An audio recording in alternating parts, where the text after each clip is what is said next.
Bonjour. Je suis ravi de vous retrouver sur ma chaîne pour un nouveau tutoriel.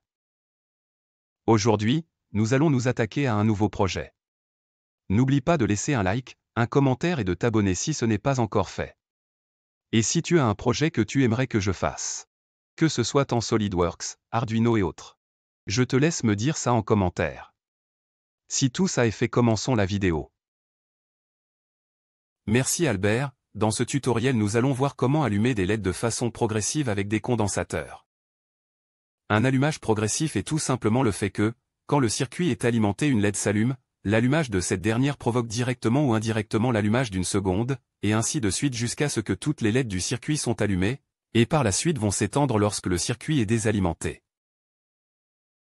Imaginez que vous arrivez chez vous, la lumière du salon s'allume, puis ensuite la lumière de la cuisine, ensuite celle de la chambre, et étant dans votre chambre, la lumière de la chambre, celle de la cuisine et celle du salon s'éteint. Ce qui peut être pratique pour saluer ton chat au salon et nourrir ton poisson rouge. Ensuite, prendre un truc au grignoter au frigo dans la cuisine et aller se poser sur la plaie dans la chambre sans avoir à tout le temps allumer et éteindre les lumières. Le circuit utilisé pour faire cela est tout simplement des condensateurs en parallèle et le fonctionnement est simple. Une fois le circuit alimenté, le premier condensateur sera pensant et la première LED allumée. Une fois ce dernier chargé, il va se décharger sur le deuxième, le rendant passant à son tour et ainsi de suite pour la troisième. Le circuit désalimenté, les condensateurs étant le plus chargés seront bloqués, et feront office de batterie temporaire et éteindra les LED doucement. Dites-moi en commentaire comment faire que les LED s'éteignent progressivement avec le même branchement. C'est pas plus compliqué que ça. N'oublie pas de t'abonner et laisser un like. Allons simuler tout cela.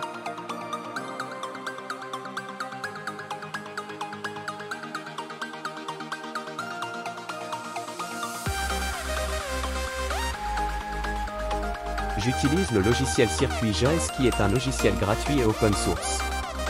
Mais vous pouvez utiliser d'autres logiciels comme Proto et Tinkercad, mais j'aime bien ce logiciel parce qu'on peut voir la circulation du courant et les tensions.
J'espère que cette explication détaillée morceau par morceau vous a été utile.